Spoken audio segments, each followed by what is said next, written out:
ओम श्री गणेशाय नमः। अथ श्री लक्ष्मी नारायण कवचम्। श्री भैरव उवाच अधुना देवी वक्ष्यामि लक्ष्मी नारायणस्य ते कवचं मन्त्रगर्भं च वज्रपञ्जरकाख्यया। श्रीवज्रपञ्जरं नाम कवचं परमाद्भुतं रहस्यं सर्वदेवानां साधकानां विशेषतः यं धृत्वा भगवान् देवः प्रसीदति परः पुमान् यस्य धारणमात्रेण ब्रह्मा लोकपितामहः। ईश्वरोऽहं शिवो भीमो वासवोऽपि दिवस्पतिः सूर्यस्तेजो निधिर्देवी चन्द्रमास्तारकेश्वरः वायुश्च बलवान् लोके वरुणो यादसाम्पतिः कुबेरोऽपि धनाध्यक्षो धर्मराजो यमः स्मृतः यं धृत्वा सहसा विष्णुः संहरिष्यति दानवान् जघान रावणादीश्च किं वक्ष्येऽहमतः परं कवचस्यास्य सुभगे कथितो यं मुनिः शिवः त्रिष्टुप्छन्दो देवता च लक्ष्मीनारायणो मतः रमा बीजं पराशक्तिस्तारं कीलकमीश्वरीं भोगापवर्गसिद्ध्यर्थं विनियोग इति स्मृतः।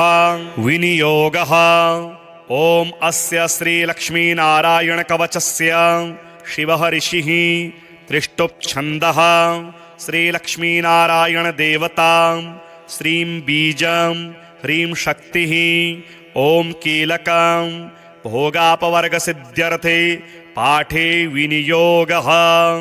अथ ध्यानं पूर्णेन्दुवदनं पीतवसनं कमलासनं लक्ष्म्याश्रितं चतुरबाहुं लक्ष्मीनारायणं भजे। ॐ वासुदेवोऽवतु मे मस्तकं सशिरोरुहं ह्रीं ललाटं सदा पातु लक्ष्मीविष्णुः समन्ततः। हसौः नेत्रेवताल्लक्ष्मी गोविन्दो जगतां पतिः ह्रीं नासां सर्वदा पातु लक्ष्मी दामोदरः प्रभुः श्रीं मुखं सततं पातु देवो लक्ष्मी त्रिविक्रमः लक्ष्मीकण्ठं सदा पातु देवो लक्ष्मी जनार्दनः। नारायणाय बाहो मे पातु लक्ष्मी गदाग्रजः नमः पार्श्वौ सदा पातु लक्ष्मीनन्दैकनन्दनः। आं आं ईं ईं पातु वक्षो ॐ लक्ष्मी त्रिपुरेश्वरः। ॐ ॐ ह्रीं ह्रीं पातु कुक्षिं ह्रीं लक्ष्मी गरुडध्वजः। ह्रीं ह्रीं ऐं ऐं पातु पृष्ठं हसः लक्ष्मी नृसिंहकः। ॐ औं अं अः पातु नाभिं ह्रीं लक्ष्मी विष्टरस्रवः। कं खं गं घं गुदं पातु श्रीं लक्ष्मी कैटभान्तकः। चं छं जं झं पातु शिश्रं लक्ष्मी लक्ष्मीश्वरः प्रभुः। टं ठं डं ढं कटिं पातु नारायणाय नायकः। तं थं दं धं पातु चोरु नमो लक्ष्मी जगत्पतिः। पं फं बं भं पातु जानु ॐ ह्रीं लक्ष्मी चतुर्भुजः। यं रं लं वं पातु जङ्घे हसः लक्ष्मी गदाधरः। शं सं सं हं पातु गुल्फौ ह्रीं श्रीं लक्ष्मी रथाङ्गभृतं। लं शः पादौ सदा पातु मूलं लक्ष्मी सहस्रपात्। ङं यं णं नं मं मे पातु लक्ष्मी शः सकलं वपुः। इन्द्रो मां पूर्वतः पातु वह्निर्वहनौ सदावतु। यमो मां दक्षिणे पातु नैऋत्यां नैऋतिश्च मां। वरुणः पश्चिमे व्यान्मां वायव्येवतु मां मरुतं। उत्तरे धनदः पायादेशान्यामीश्वरोऽवतु।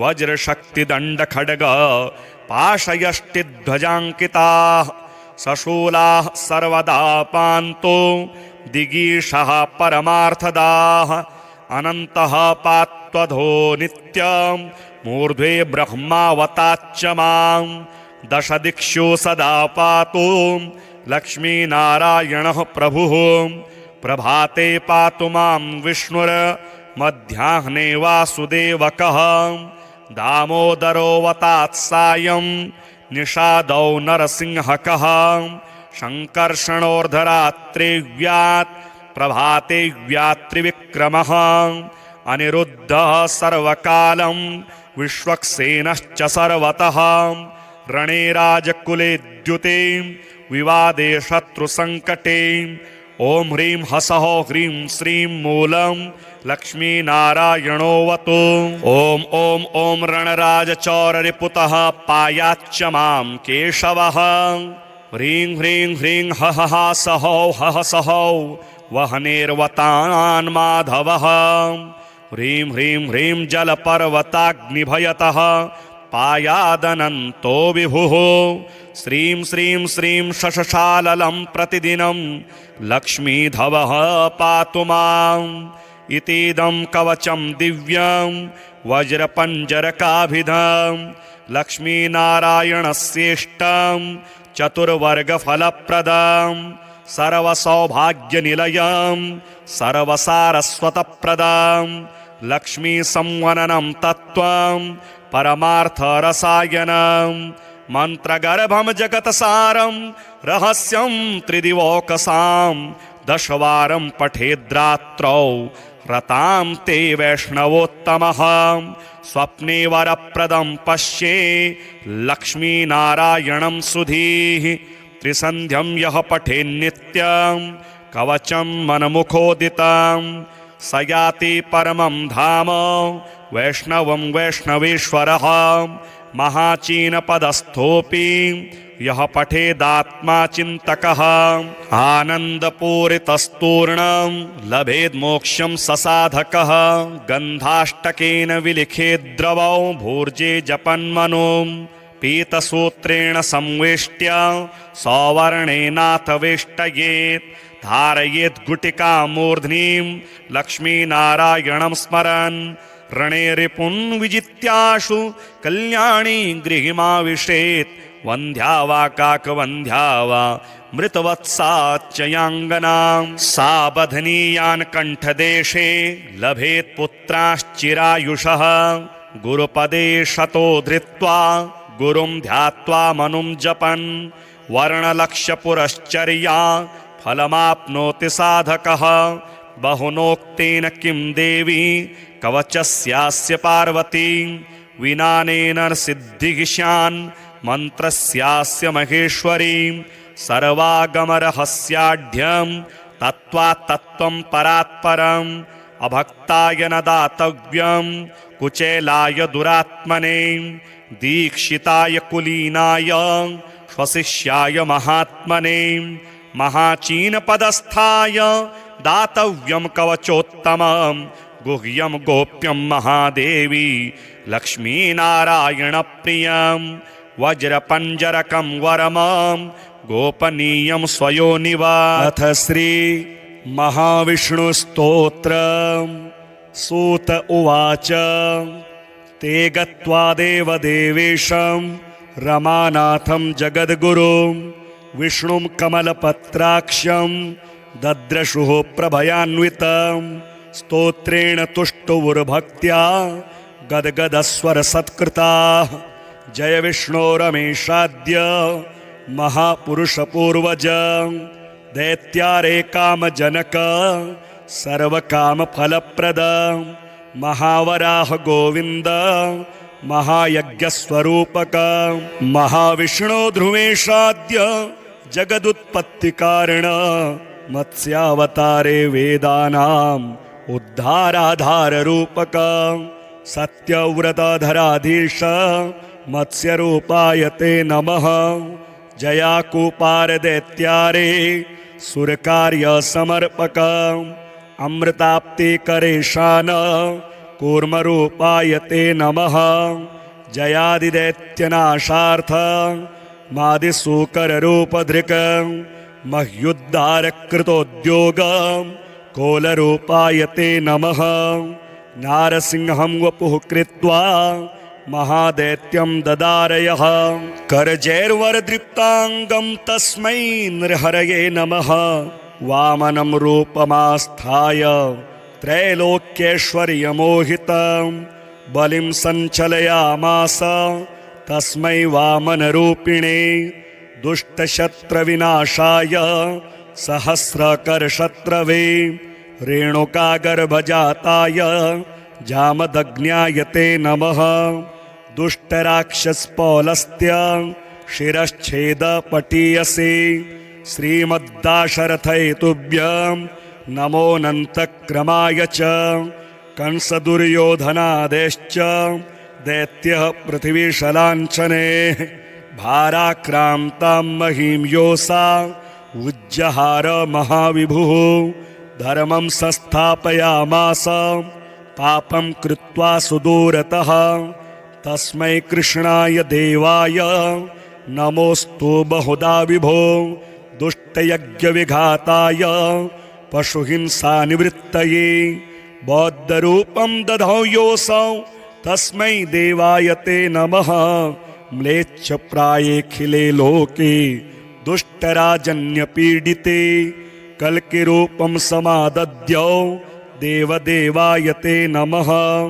दशावतारास्ते देव भक्तानां रक्षणाय वै दुष्टदैत्यविघाताय तस्मात् त्वं सर्वदुःखहृत।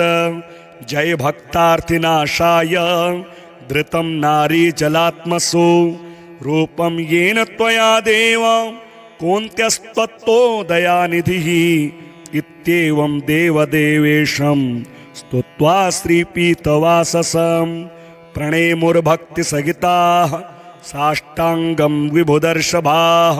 तेषां स्तवं समाकर्ण्य देवः श्रीपुरुषोत्तमः उवाच विबुधान् सर्वान् हर्षयच्छे गदाधरः। श्रीभगवानुवाच प्रसन्नोऽस्मि स्तवेनाहं देवास्तापं विमुञ्चथ। भवतां नाशयिष्यामि दुःखं परमदुस्सहं। वृणध्वं च वरं मत्तो देवः परमदुर्लभं। ददामि परमप्रीतः स्तवस्यास्य प्रसादतः। य एतत् पठते स्तोत्रं कल्प उत्थाय मानवः। मयि भक्तिं परां कृत्वा न तं शोकः स्पृशेत् कदा। अलक्ष्मीः कालकर्णी च नाक्रामे तद्गृहं सुराः। नोपसर्गा न वेताला न ग्रहा ब्रह्मराक्षसाः। न रोगावातिकः पैत्ताः श्लेष्मसम्भविनस्तथा। नाकालमरणं तस्य कदापि च भविष्यति। सन्ततिश्चिरकालस्था भोगाः सर्वे सुखादयः। सम्भविष्यन्ति तन्मर्त्य गृहे यः स्तोत्रपाठकः। किं पुनर्बहुनोक्तेन स्तोत्रं सर्वार्थसाधकम्। एतस्य पठनानृणां भुक्तिमुक्ति न दूरतः। देवा भवत्सु यद्दुःखं कथ्यतां तदसंशयं। नाशयामि न सन्देहश्चात्रकार्योऽणुरेव च। एवं श्रीभगवद्वाक्यं श्रुत्वा सर्वे दिवौकसः प्रसन्नमनसः सर्वे पुनरोचुर्वृषाकपि। अथ श्रीनारायणकवचं राजोवाच यया गुप्तः सहस्राक्षः सवाहा नृपुसैनिकान् क्रीडन्निव विनिर्जित्य त्रिलोक्या बुभुजे श्रियं। भगवस्तन्ममाख्याहि वरम नारायणात्मकं। यथा ततायिनः शत्रून् येन गुप्तो जयन्मृधे। श्रीशुक उवाच वृतः पुरोहितस्त्वाष्ट्रो महेन्द्रायानुपृच्छते। नारायणाख्यं वरमाह तदिहैकमनः शृणु। विश्वरूप उवाच धौताङ्घ्रिपाणिराचम्य सपवित्र उदङ्मुखः कृतस्वाङ्गकरन्यासो मन्त्राभ्यां वाग्यतः शुचिः नारायणमयं वरम सन्नह्येद्भय आगते पादयोर्जानुनोरूर्वो रुदरे हृद्यथोरसि मुखे शिरस्यानुपूर्व्या ओंकारादीनि विन्यसेत् ओम नमो नारायणायेति विपर्ययमथापि वा करन्यासं ततः कुर्यात् द्वादशाक्षर विद्यया प्रणवादीयकरान्ताम अंगुल्यंगुष्ठपरवसु न्यसेदृदय ओंकारं विकारमनुमूर्धनि षकारं तो भ्रुवोर्मध्ये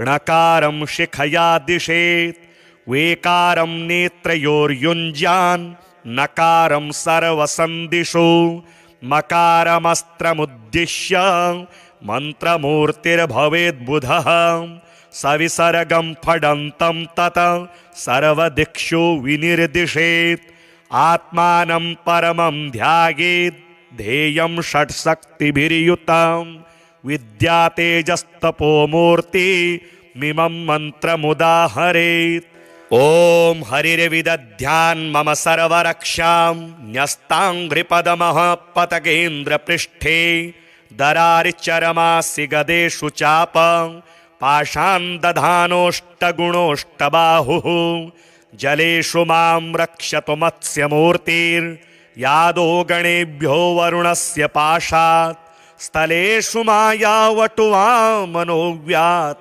त्रिविक्रमः खेवतु विश्वरूपः दुर्गेष्वटव्याजिमुखादिषु प्रभुः पायान् नृसिंहो सुरयोऽथ पारिः विमुञ्चतो यस्य महाट्टहासं दिशो विनेदुर्न्यपतश्च गर्भाः रक्षत्वसौ माध्वनियज्ञकल्पः स्वदंष्ट्रयोन्नीतधरो वराहः रामोद्रिकूटे स्वथ विप्रवासे सलक्ष्मणो व्याद्भरताग्रजोऽस्मान् मामुग्रधर्मादखिलात् प्रमादान् नारायणः पातु नरश्च हासात् दत्तस्त्वयोगादथ योगनाथः पायाद् गुणेशः कपिलः कर्मबन्धात् सनतकुमारोऽवतु कामदेवा दयशीर्षा मां पथि देवहेलनात् देवर्षिवर्यः पुरुषार्चनान्तरात् कूर्मो हरिर्मां निरयादशेषात् धन्वन्तरिर्भगवान् पात्वपथ्यात् द्वन्द्वाद् भयादृषभो निर्जितात्मा यज्ञश्च लोकादवतान् जनान्तात् बलो गणात् क्रोधवशादहीन्द्रः द्वैपायनो भगवान् प्रबोधात् बुद्धस्तु पाखण्डगणप्रमादात् कलकिः कलेः कालमलात् प्रपातो धर्मावनायोरुकृतावतारः मां केशवो गदया प्रातरव्याद् गोविन्द आसङ्गमवात्तवेणुः नारायणः प्राण उदात्त शक्तिर मध्यन्दिने विष्णुररीन्द्रपाणिः देवोपराह्ने मधुहोग्रधन्वा सायं त्रिधामावतु माधवो मां दोषे हृषीकेश उतार्धरात्रे निशीथ एकोवतु पद्मनाभः श्रीवत्सधामा पररात्र ईशः प्रत्यूष ईशोऽसि धरो जनार्दनः दामोदरो व्यादनुसन्ध्यं प्रभाते विश्वेश्वरो भगवान् कालमूर्तिः चक्रं युगान्तानलतिग्मनेमि भ्रमत्समन्ताद् भगवत्प्रयुक्तं दन्दग्धिदन्दग्ध्यरिसैन्यमाशु कक्ष्यं यथा वातसखो हुताशः गदेशनिस्पर्शन विस्फुलिङ्गे निष्पिण्डि निष्पिण्ड्य जितप्रियासि कूष्माण्डवैनायकयक्षरक्षो भूतग्रहाश्चूर्णय चूर्णयारीन् त्वं यातु दान प्रमथ प्रेतमात्री पिशाच विप्रग्रह घोर दृष्टीन् दरेन्द्र विद्रावय कृष्ण पूरितो भीमस्वनो हृदयानि कंपयन् त्वमतिग्मधारा शिवरारि सैन्यं मीषा प्रयुक्तो मम छिन्धि छिन्धि चक्षुंसि चरमं क्षतचन्द्रछादै दुषामघोनां हर पापचक्षुषां यन्नो भयं गृहेभ्यो भूत् केतुभ्यो नृभ्य एव च सरीसृपेभ्यो दष्ट्रेभ्यो भूतेभ्यो होभ्य एव च सर्वाण्येतानि भगवान् नामरूपास्त्रकीर्तनात् प्रयान्तु संशयं सद्यो येन श्रेयः प्रतीपकाः गरुडो भगवान् स्तोत्रस्तोभ्यश्छन्दोमयः प्रभुः रक्षत्वशेषकृच्छेभ्यो विश्वक्सेनः स्वनामभिः सर्वाभ्यो हरेर्नामो रूपयानायुधानि नः बुद्धीन्द्रियमनः प्राणान् पान्तु पार्षदभूषणाः यथा हि भगवानेव वस्तुतः सदसच्चयत सत्येनानेन नः सर्वे यान्तु नाशमुपद्रवाः यथैकात्म्यानुभावानां विकल्परहितः स्वयं भूषणायुधलिङ्गाख्या धत्ते शक्तिः स्वमायया तेनैव सत्यमानेन सर्वज्ञो भगवान् हरिः पातु सर्वः स्वरूपेर्णः सदा सर्वत्र सर्वगः विदिक्षु दिक्षोर्ध्वमदः समन्ता दन्तर्बहिर्भगवान् नारसिंहः प्रहापयं लोकभयं स्वनेन स्वतेजसाग्रस्तसमस्ततेजाः मघवन्निदमाख्यातं वरमनारायणात्मकं विजेस्यस्यञ्जसा येन दंशितो सूरयोथपान् एतद्धारयमाणस्तु यं यं पश्यति चक्षुषा पदा वा संस्पृशेत् सद्यः साद्वत्सात् स विमुच्यते न कुतश्चिद् भयं तस्य विद्यां धारयतो भवेत् राजदस्युग्रहादिभ्यो व्याघ्रादिभ्यश्च कर्हिचित् इमां विद्यां पुरा कश्चित् कौशिको धारयन् द्विजः योगधारणया स्वाङ्गं जहौ स मरुधन्वनि तस्योपरि विमानेन गन्धर्वपतिरेकदा ययौ चित्ररथस्त्रीभिर्वृतो यत्र द्विजक्षयः गगनान्यपतत्सद्यः सविमानो यवाक्षिराः सवालखिल्यवचनादस्तेन्यादाय विस्मितः प्रास्य प्राची सरस्वत्यां स्नात्वा धाम स्वमन्वगात् श्रीशुक उवाच य इदं शृणुयात् काले यो धारयति चाद्रितः तं नमस्यन्ति भूतानि मुच्यते सर्वतो भयात् एतां विद्यामधिगतो विश्वरूपाच्छतक्रतुः त्रैलोक्यलक्ष्मीं बुभुजे विनिर्जित्य मृधेसुरा अथ श्री पितृस्तोत्रम् रुचिरुवाच नमस्येऽहं पितॄन् भक्त्या ये वसन्त्यधिदेवतां देवैरपि हि तर्प्यन्ते ये श्राद्धेषु स्वधोत्तरैः नमस्येऽहं पितॄन् स्वर्गे ये तर्प्यन्ते महर्षिभिः श्राद्धैर्मनोमयैर्भक्त्या भुक्तिमुक्तिमभीप्सुभिः नमस्येऽहं पितॄन् स्वर्गे सिद्धाः सन्तर्पयन्ति यान् श्राद्धेषु दिव्यैः सकलैः रूपहारैरनुत्तमैः नमस्येऽहं पितॄन् भक्त्या येऽर्चन्ते गुह्यकैर्दिवि तन्मयत्वेन वाञ्छद्भिर्ऋद्धिमात्यन्तिकीं परां नमस्येऽहं पितॄन् मर्त्ये रर्चन्ते भुवि ये सदा श्राद्धेषु श्रद्धयाभीष्टं लोकपुष्टिप्रदायिनः नमस्येऽहं पितॄन् पितॄन् विप्रेरर्चन्ते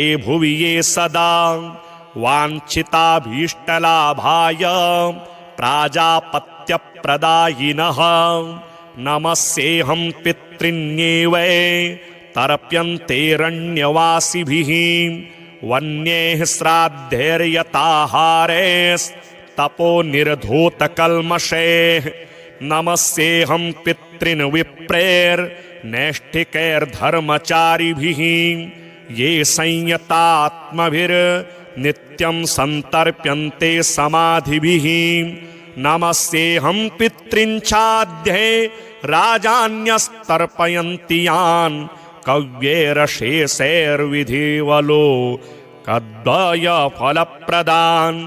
नमस्येऽहं पितॄन् वैश्यैरर्च्यन्ते भुवि ये सदा स्वकर्माभिरतैर्नित्यं पुष्पधूपान्नवारिभिः नमस्येऽहं पितॄंश्चाध्ये शूद्रैरपि च भक्तितः संतर्प्यते जगत्कृत्स्नं नाम्नाख्यातः सुकालिनः नमस्येऽहं पितॄंश्चाध्ये पाताले ये महासुरैः संतर्प्यन्ते सुधाहारास्त्यक्तदम्भमदः सदा नमस्येऽहं पितॄंश्चाध्ये रर्चन्ते ये रसातले भोगैरशेषैर्विधिवनागैः कामानभीप्सुभिः नमस्येऽहं पितृच्छाध्ये सर्पैः सन्तर्पितान् सदा तत्रैव विधिवन्मन्त्र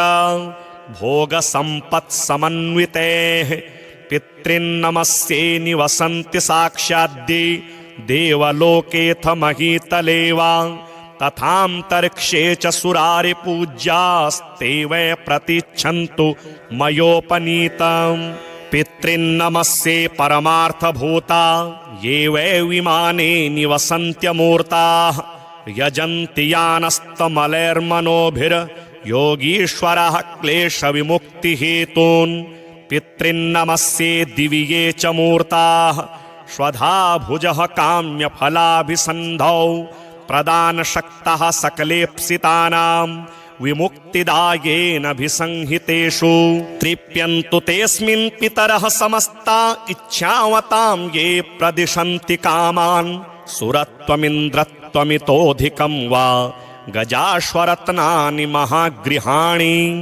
सोमस्य ये रश्मिषु येऽर्कबिम्बे शुक्ले विमाने च सदा वसन्ति तृप्यन्तु तेऽस्मिन् पितरोन्नतो येर्गन्धादिना पुष्टिमितो व्रजन्तु येषां हुतेऽग्नौ हविषा च त्रिप्रिये भुञ्जते विप्रशरीरसंस्थाः ये पिण्डदानेन मुदं प्रयान्ति तृप्यन्तु तेऽस्मिन् पितरोन्नतो ये खड्गमांसेन सुरैरभीष्टैः कृष्णैस्तिलैर्दिव्यमनोहरैश्च कालेन शाकेन महर्षिवर्यैः सम्प्रीणितास्ते मुदमत्रयान्तो काव्यान्यशेषाणि च यान्यभीष्टान् यतीव तेषां मम पूजितानां तेषां च सान्निध्यमिहास्तु पुष्प गन्धाम्बुभोज्येषु मया कृतेषु दिने दिने ये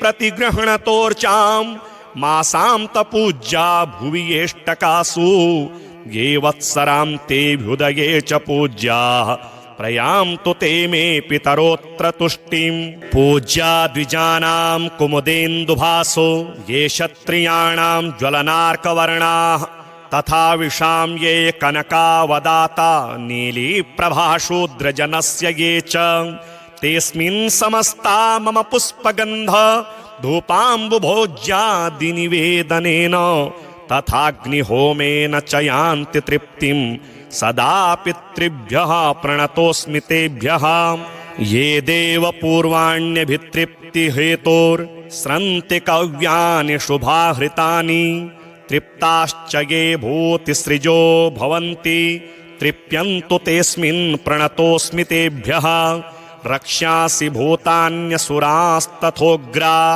तिर्नाशनन्तो त्वशिवं प्रजानाम् आद्यः सुराणां मम रेषपूज्यास् तृप्यन्तु तेऽस्मिन् प्रणतोऽस्मि तेभ्यः अग्निष्वात्ता वर्हिषदम् आज्यपाः सोमपास्तथा व्रजन्तु तृप्तिं श्राद्धेऽस्मिन् पितरस्तर्पिता मया अग्निष्वात्ताः पितृगणाः प्राचीं रक्षन्तु मे दिशम् तथा बर्हिषदः पान्तु याम्यां मे पितरः सदा प्रतीचीमाज्यपास्तद्वदुदीचीमपि सोमपाः रक्ष्यो भूतपिशाचेभ्यस्तथैवासुरदोषतः सर्वतः पितरो रक्ष्यां कुर्वन्तु मम नित्यशः विश्वो विश्वगुराराध्यो धर्मो धन्यः शुभाननः